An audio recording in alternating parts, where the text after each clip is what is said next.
Баршаңызға сәлем. Бүгін мен сіздерге өте дәмді, өте оңай жасалынатын картошка пирожныйның рецептісімен бөлісетін боламын. Ал ендеше кеттік.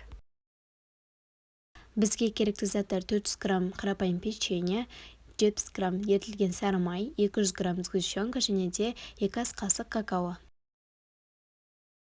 Ендігі кезекте блендердің көмегімен барлық печеньяны ұнтақтап шығамыз. Егер де сіздерде блендер болмаса, салфанға печеньяларды салып, үстінен оқтаумен басып ұнтақтасаңыздар болады.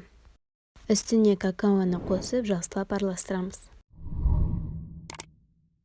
Ерітілген сары май мен сгущенканы қосып, тағы да жақсылап араластырамыз. Қалауыңыз бойынша орех қоссаңыздар да болады. Шыққан қамырдан өзіңіз қалаған формада пирожный жасайсыздар. Мен осындай колбаса формасында жасадым. Кішкене мөлшерден ала отырып, қолымызбен оғалап, қалаған форманы жасасаңыздар болады. Енді 10 минутқа тоңазытқышқа салып қоямыз. Картошкаларды сәндегі какао мен қант ұнтақтарын септім. Сіздер шоколад пен орехтарды пайдалансаңыздар да болады.